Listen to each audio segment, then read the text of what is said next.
everybody, my name is Travis Brandner, and I am here in the studio with Lemon Sky. Lemon Sky, thanks for being here, guys. You're welcome. Lemon Sky, will you guys please introduce yourselves to everybody out there in internet land, and the instruments you play? Hello, interwebs. My name is Shredward. I play the lead guitar. Hello, I am Aaron Madrigal, and I sing, and sometimes I play guitar too. Hi, I'm Steven Corfagan, and I play bass. We are Eric.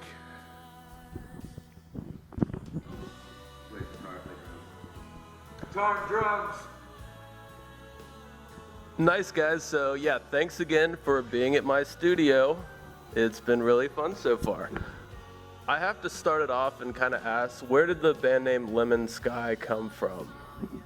So it's kind of a little known thing, but back before the MK Ultra project, the U.S. government was doing. I know about the MK Ultra project. So before then, there was a project where they were using different kinds of psychedelics as a form of trying to induce telepathy, so they could, communicate behind enemy lines without any kind of intercepted transmissions.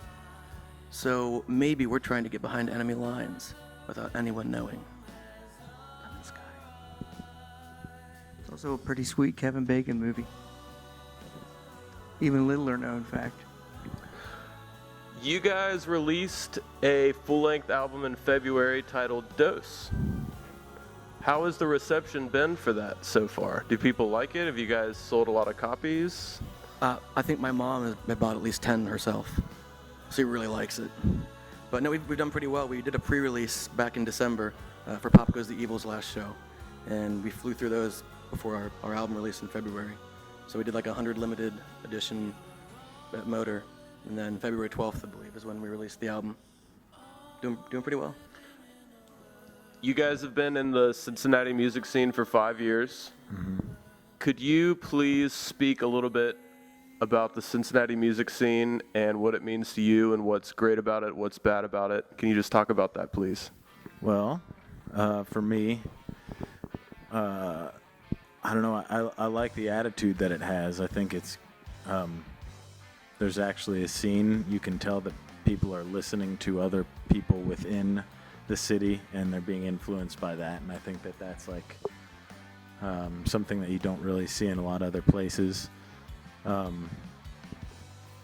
Yeah, I mean, I enjoy it. I've lived in the 3 major cities in the state, and I enjoy the music that comes out of here the most. It's got attitude. I feel like the rock and roll here is real. It's not just like a bunch of people trying to do something. It just, people are doing what naturally comes, and I think that that's, I don't know, what people around the Midwest in general see as well. I think what I really like about this scene is that it's gotten less competitive over the years, and everybody's kind of working together now to just make sure that every show at every bar is packed and awesome. There's never a cover charge to get in to see any of these bands. There's kick-ass music all night. A lot of the times you get music from these artists for free, and they still make money because the bar's making sales all night because they packed the house. Everybody helps book each other's shows. I bring these GoPro cameras to every single one of our shows, and no matter which band we play with, I hand one of them a camera, and they get kick-ass footage of us playing. I'll get kick-ass footage of them playing.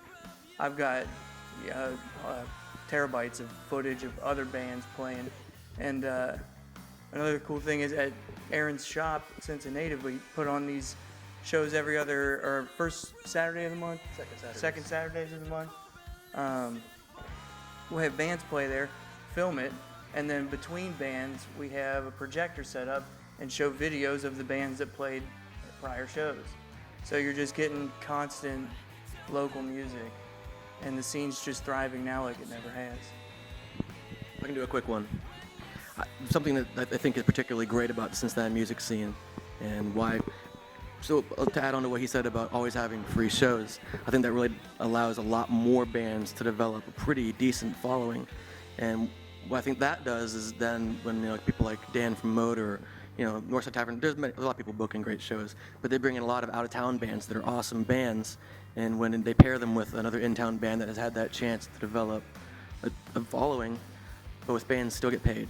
Both bands get, you know, fed, or they get beers and stuff, which, you know, once you get out of town, you realize that's not necessarily always the case. You go to some different cities, and you're like, damn, we got it good in Cincinnati, you know, we get taken care of.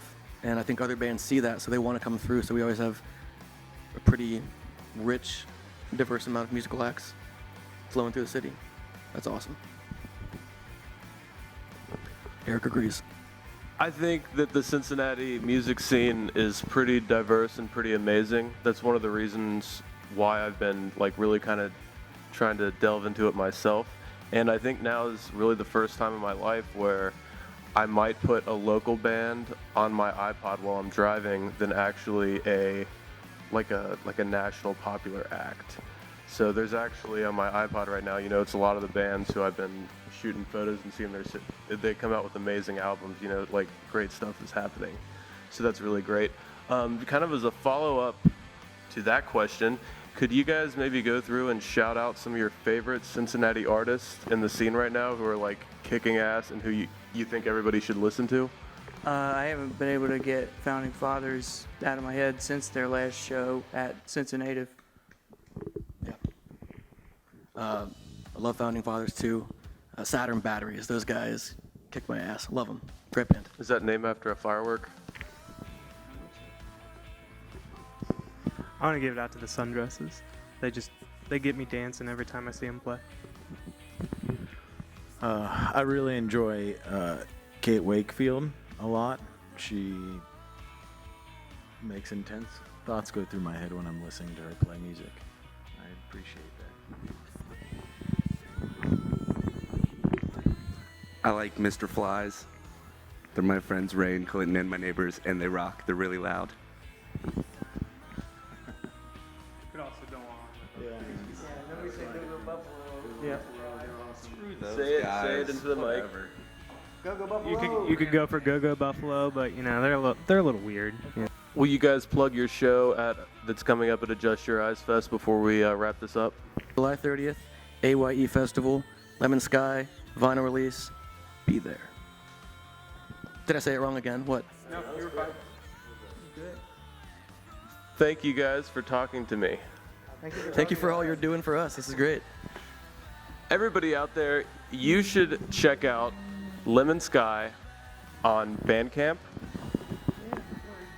Also Facebook, Interwebs, Spotify, everywhere. Spotify, iTunes, Spotify, Bandcamp. YouTube, LemonSkyMusic.com. basically everything but Pandora. Because I think you have to do that one separately. Check out Lemon Sky on every single music platform on the internet. Yes. If you would like to see more interviews like this, please check out my website at www.travisbrandner.com. See you guys later. Travis Brandner rules.